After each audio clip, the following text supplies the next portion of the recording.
what he did, like a snap of a finger, like what Thanos did, everything just gone. At that time, I thought it's a joke. The trends, I feel that before. I need to have money to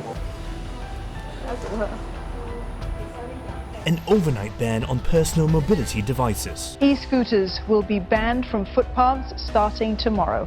riling up users, especially food delivery riders, We are enemy inside our own country. and creating confusion on the ground. So in this episode, I want to find out if this ban will mean an end to our PMD woes. PMDs, or personal mobility devices such as e-scooters, first surfaced in 2013. Then, Singaporeans were actively encouraged to use bicycles and PMDs as a means to make short trips. It was all part of our drive for active mobility. But it wasn't long before e-scooters became a public nuisance. Then in September 2016, this accident grabbed the nation's attention.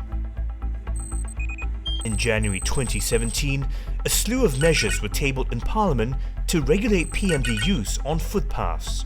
I'm afraid the burden lies more with cyclists and PMD users to demonstrate that the vast majority of them can be responsible users of public paths.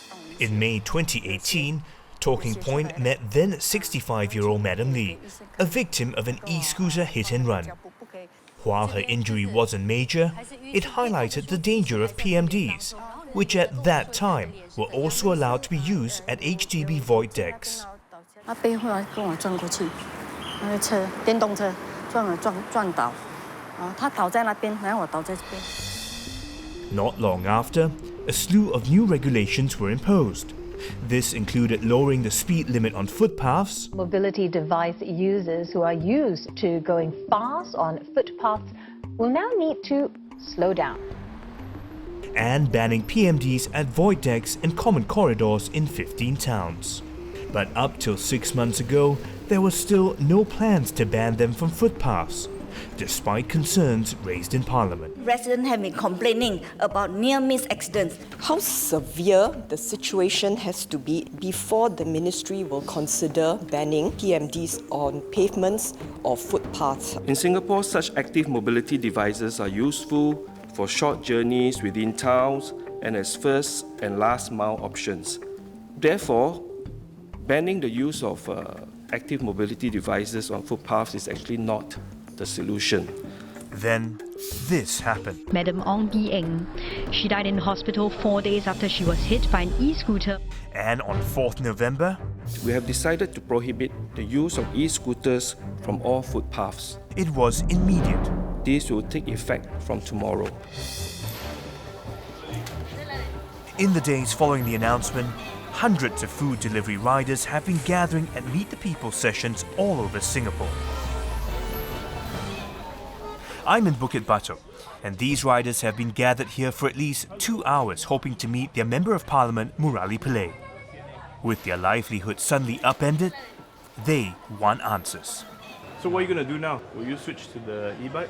Yeah, most probably switch to e-bike. But e-bike, after that, if they came out with other rules and all that, regulation, then we have to change again. So I hope that LTA and the ministers can come up with something more firm. Every day, after work or on my rest day, I will just ride this PMD to go and do my delivery.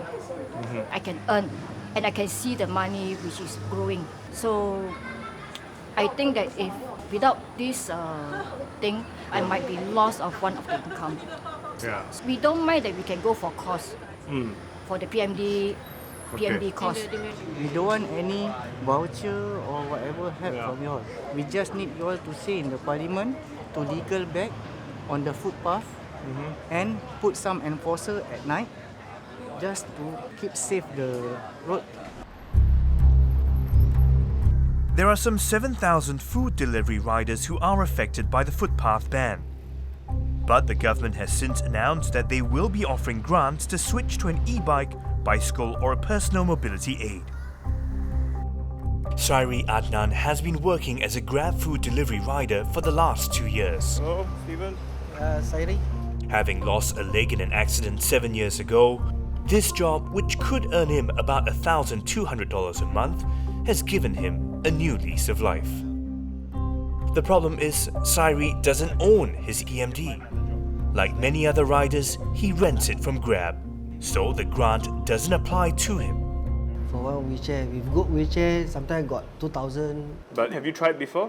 Yeah, last time I got tried before lah. Can do 3 orders to 2 orders lah. The Okay. battery is not too strong lah for me lah. Also, the battery cannot last the whole day. Yeah. Because personal mobility aids are not designed to cover long distances. Even if Sairi switched to the more expensive device, it would not be a suitable replacement, at least at factory settings.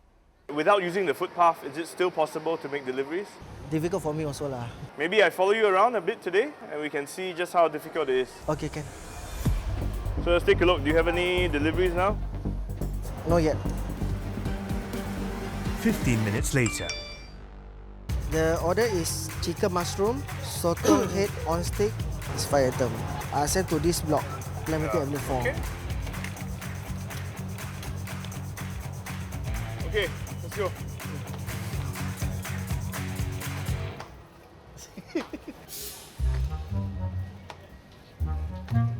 Sairi isn't allowed to ride the PMD on this footpath, so he has to push it manually. So actually, we have to walk all the way there. Yeah. Because there's no park connector here. Yeah, we might walk. And we can't go on the road. There's only the sidewalk, but we're not allowed to ride on the sidewalk. So this is going to take a while, even though it's actually not that far away. I hope the customer never scold me. How fast are we supposed to deliver it? Within half an hour.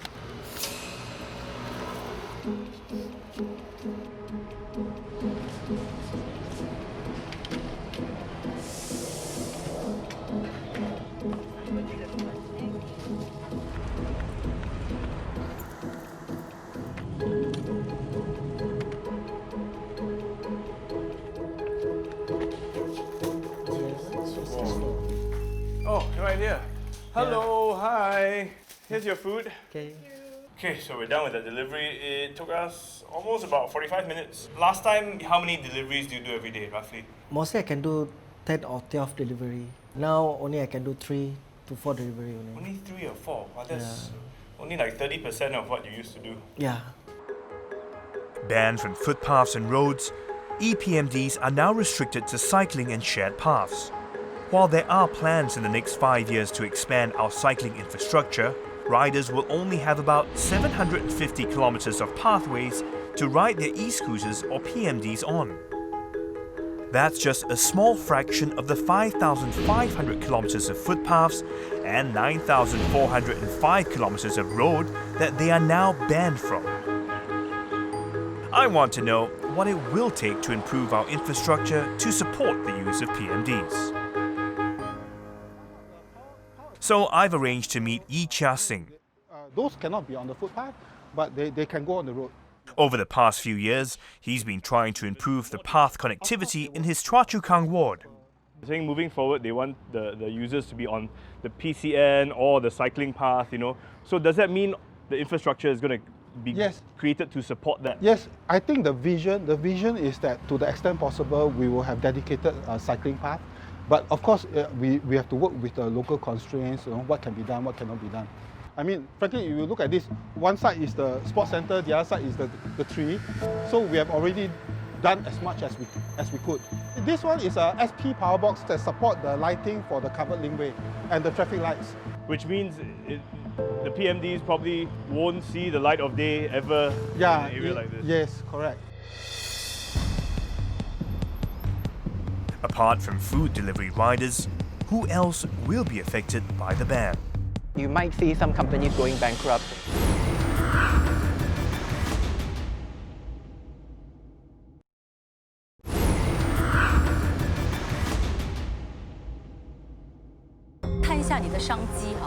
Talking Point has been tracking the issue of ePMDs for the last 2 years. In spite of regulations and warnings, Earlier interviews with pedestrians revealed dangerous riding habits. She's still a little bit upset. This middle-aged man with the scooter just ran past me without giving me any warning. Some old lady, they walk so slow with a walking stick, all that. They go just past, zoom. The rider just came and banged my hand. Then he jumps faster, went through and never say sorry or what. Over the past 2 years, there's been a 68% rise in the number of PMD-related accidents on footpaths.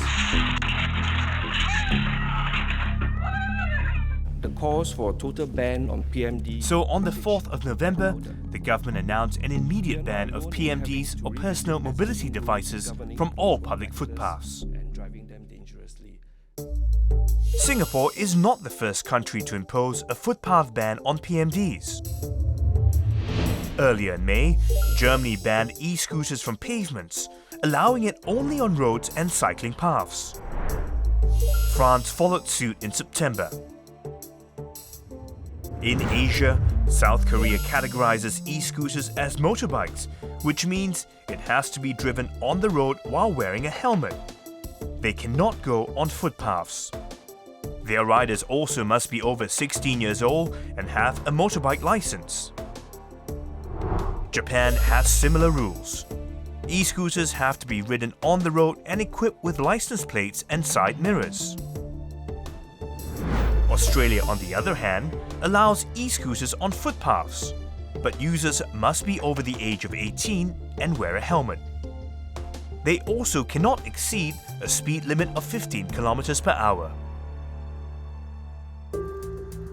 While this ban spells safer footpaths, it also means that the income of food delivery riders could be hit by at least a third. But what about the wider impact on companies reliant on these devices?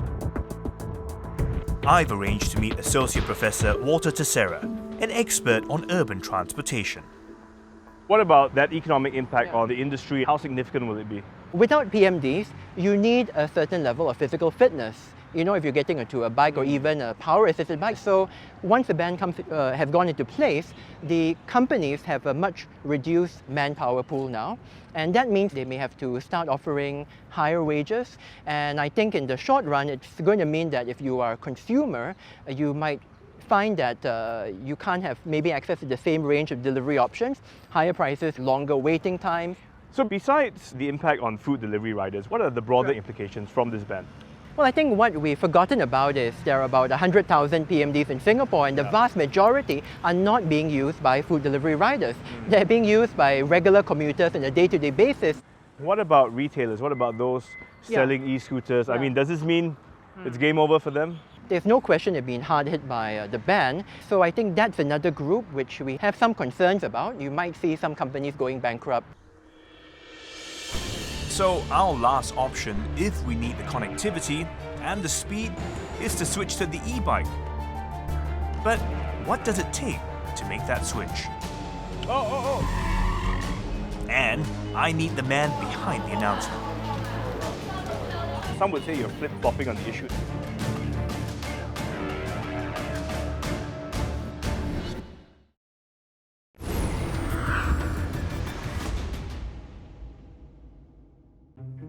Just 4 days after the PMD footpath ban, the government announced a $7 million trade-in grant package for affected food delivery riders. Each rider can receive up to $1,000 to trade in their e-scooter for an e-bike or $600 for a bicycle. Riders who are eligible to use personal mobility aids can also receive a grant of up to $1,000. Over the past week, Member of Parliament Ang Hin Kee has met hundreds of food delivery riders. As a union leader, he's been coordinating help for displaced workers. So now the grants are being extended only to riders. Yep. But many other people use the e-scooters for other purposes.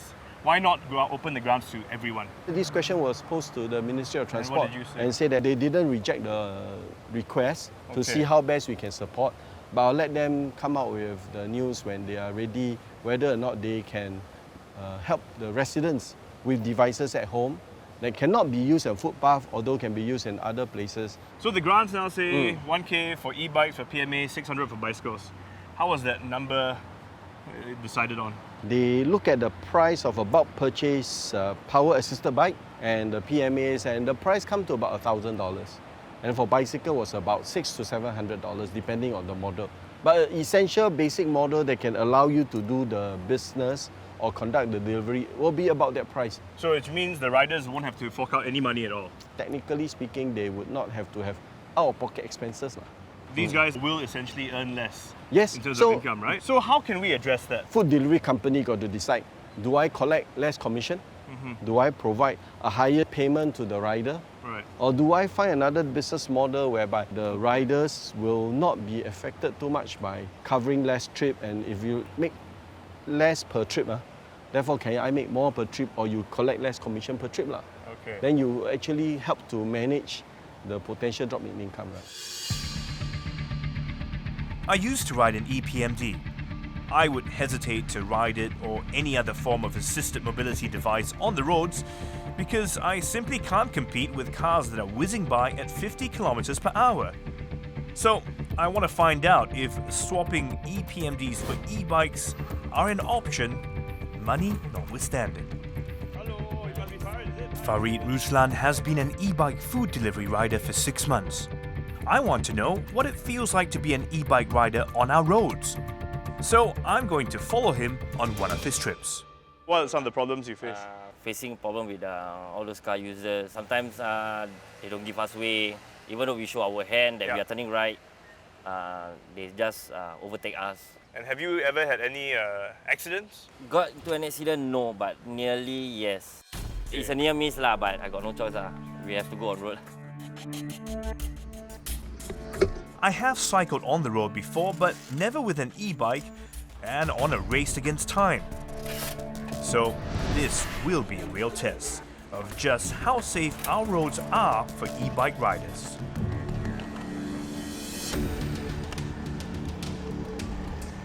On our way now.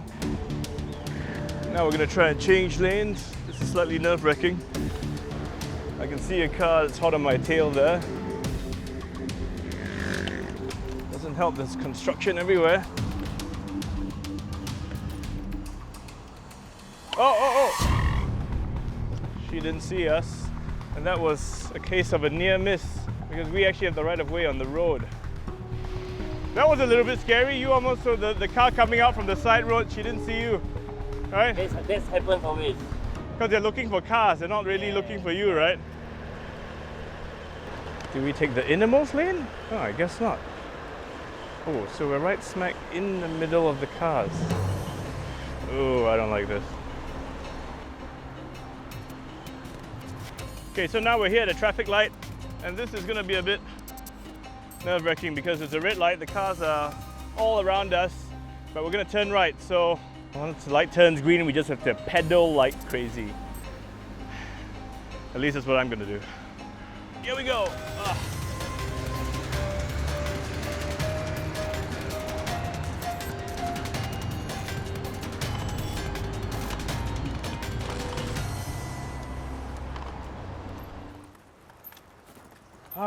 Wow, we made it back alive. Oh, that was quite the ride. I felt very nervous because I have no protection, you know, and the cars come quite close, right? And it's very close, especially even though when you are at the yellow line. Yes. They will just filter just next to you, vroom. So that was my excursion for now. We only did one delivery, but look at me, I'm sweating buckets already, you know. And I think, the fact that you're on the road, I felt really vulnerable, and I foresee that, yeah, it's going to be messy. There will be a lot of accidents as well because those guys moving from the e-scooter may not be as aware of the traffic, and if they're not drivers and they don't know how drivers think sometimes. Yes, correct. For now, there's just one thing left for me to do, and that's to go speak to the man behind the footpath ban announcement, Dr. Lam Pin Min. My search leads me here, Anchorvale Community Club, where more than 200 PMD users, mostly food delivery riders, have gathered. A tense, 90-minute closed-door dialogue session with the minister ensues.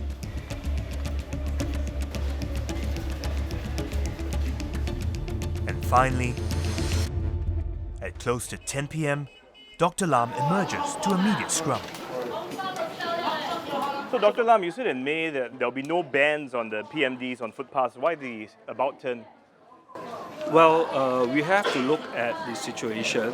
We have seen quite a significant numbers of injuries from accidents of PMDs and pedestrians, and we have also seen several fatalities. We have to do something to bring safety back to the footpaths, and therefore this very difficult decision to prohibit the use of PMD on footpaths. But why so soon? You know, you made people register their e-scooters, you ask them to choose certain types on certain models. So some would say you're flip-flopping on the issue and then suddenly they get a ban. Yeah. Well, I don't see this as a flip-flop because if you look at the history of active mobility, since 2017, since the enactment of the Active Mobility Act, we have been trying to promote the use of active mobility in a safe and responsible way. We have come up with many of the measures. Unfortunately, you know, even with all these measures, the situation did not improve. And therefore, I think it is a responsible thing to do to prohibit the use of PMD on footpaths because of the several reports that we have read in the newspaper about severe injuries as well as fatalities. I've tested it. I've gone just on the PCNs and to try to deliver food. There's no way I can make a living the same way I used to if I were a rider. We are not saying that, you know, it is going to be the same. It's never the same. The fact that this news has affected the food delivery riders is the reason why we have come up with this $7 million assistance package to allow them to convert to alternative mode of transport so that they can continue to work in the trade. We will continue to work on infrastructure enhancement. We're going to increase the number of shared paths and PCN to 750 kilometers by 2025 and 1,300 kilometers by 2030. But of course, you know, as much as possible, we'll try to also work with the local advisors to identify within the constituency areas where they think that sooner enhancement may actually provide that connectivity. So most of them will actually switch to e-bikes which go on the roads. Can we anticipate more accidents then on the roads? Motorists are more familiar with looking out for bicycles. If you look at the roads, even on weekends, there are actually many people who actually ride bicycles on the roads. But whatever modality, I think it is important for all users to exercise caution, to safeguard and ensure that they do so in a safe and responsible manner.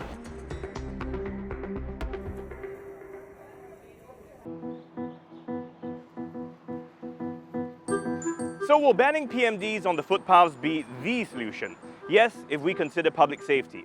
But come on, let's face it, these devices are not just used by delivery riders. Many families in Singapore also use it for that first and last mile transport connectivity. So, either we ramp up our infrastructure really fast to accommodate these devices, or I think we risk losing that dream of becoming a car light city.